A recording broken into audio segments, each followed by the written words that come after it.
manager of the Oregon Angel Fund. We raise $25,000 from 60 different individuals and $1.5 million from the state. So we have a $3 million fund. And pretty much believe there's an efficient flow of capital, both intellectual and financial capital. And if you're just a real smart individual and a real smart, wealthy individual, why would you move to Oregon with our tax structure and our poor schools?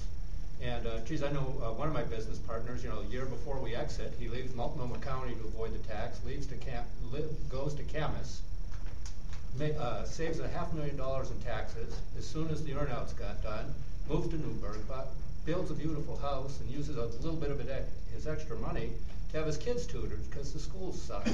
So anyway, you know, human capital.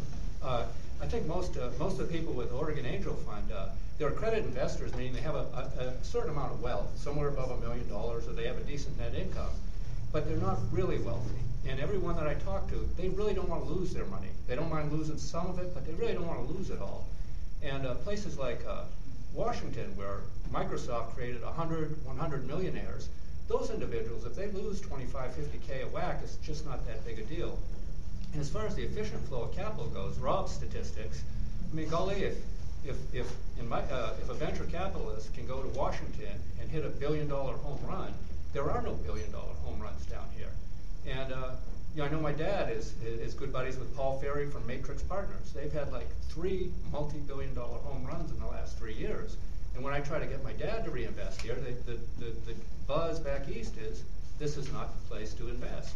And you know, I've kind of gone from trying to turn them around on that, saying, geez, there is an efficient flow of capital. The reason more venture capital doesn't go here is we have a lot of nice, moderate exits, and but just not the huge home runs. So I don't know what the lesson there is, other than, geez, we do need better schools, we need to have a more tax-friendly state, and there's just all these different things go into it. But I think it's very rational behavior that more people don't invest in the angel market. And I know personally, I just, until I became more sophisticated, I was losing money so much that it was rational not to do it anymore. So I think a lot of our individuals in the state, based on the chart of wealth that someone put up there, you know, if you've only got $2 or $3 million and you're being taxed like crazy on your property taxes and everything, it's a rational decision not to invest in angel capital. And at the lower end of the market here, I think we're creating this creative class, and I think they're creating wonderful businesses, and I think you talk a lot about them.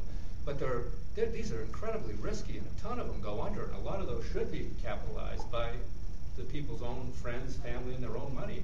I don't know that there's a place there for investors, and if there are alternative ways other than equity, these royalty funds where you take a little bit off the top and things. So anyway, I know sometimes these views are contrary, but I just don't know that throwing more water at the problem is really going to create more trees.